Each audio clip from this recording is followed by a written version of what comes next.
Hello, welcome back to another AP3 video. In today's video, we'll be going over AP Environmental Science, topic 7.5, Indoor Air Pollutants.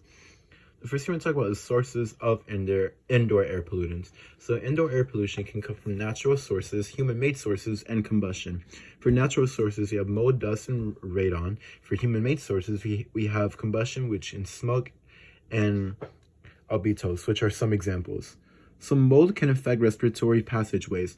So mold can be found in homes, schools, and buildings that have poor ventilation, and water leaks and too much humidity can create perfect conditions for mold to grow undetected. We see this in major floodings and maybe hurricane damage, and it can release irritation in your eyes and nose and your nasal passages, as well as in your respiratory systems. So dust contains particulates of different sizes. Particulates are miniature separate particles, and particles are identified by their size in nanometers. If we keep our homes heated and cooling systems and their filters clean, things should be fine with dust as far as dust goes. So some smoke produces particulates that irritate and damage respiratory systems. Sources of smoke include candles burning, use of fireplaces, use of cook stoves that burn wood, charcoal, and animal dung, and use of unvented space heaters, cigarette smoke, and smoke from nearby wildfires. So smoke produces particulates.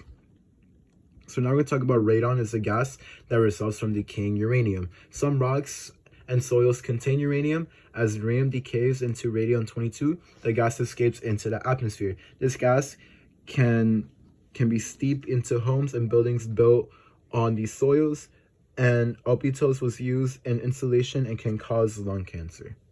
So products used to build and furnish homes and offices contribute to air pollution. Now, lead can be found in paints in older homes, and even if sometimes people paint over the old lead paint with non-lead paint, and even little chips and pieces can be found in soil and in dust that can get stripped up into the atmosphere. VOCs can be found in furniture, paneling, and carpets, cleaning supplies, and fabric, softener, dry sheets. They can also be found in things like nail polish removal, and it can be found through off-gassing in many of the objects in our homes. Formaldehyde can be found in building materials like treated woods, carpets, and glues, and insulation can contain albedos in older homes and buildings, and these tiny glass fibers can cause lung disease.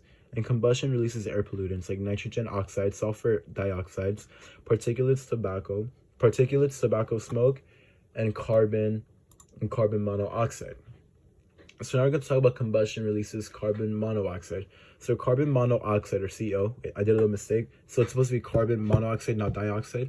It's produced when fuel is burned. These household items can produce fumes that can result in carbon monoxide, or CO, poisoning in people and animals who breathe in it. Some examples can be small engines, stoves, lanterns, grills, fireplaces, furnaces, and cars and trucks. Carbon monoxide is considered as an asphyxiant, and carbon monoxide impairs the ability of red blood cells to carry oxygen through your body, and CO reacts with hemoglobin in red blood cells to create a molecule that can no longer carry oxygen. This can result in dizziness and suffocation. And radon is a naturally occurring gas. Radon is a gas you can't smell or see. It's a result of decaying uranium present in rocks and soil. Radon gas moves up soil and can carry into homes. Cracks in buildings, foundations, or basement walls and floors can allow radon to enter a home. Now, radon can dissolve in groundwater. Water can carry radon gas into homes and buildings, and people who get their water from a well will need to test it for radon levels. And exposure to radon can cause lung cancer. Radon decays into radioactive particles, and these particles are inhaled and deposited into lungs. Cells of lungs tissue becomes irritated, damaging DNA.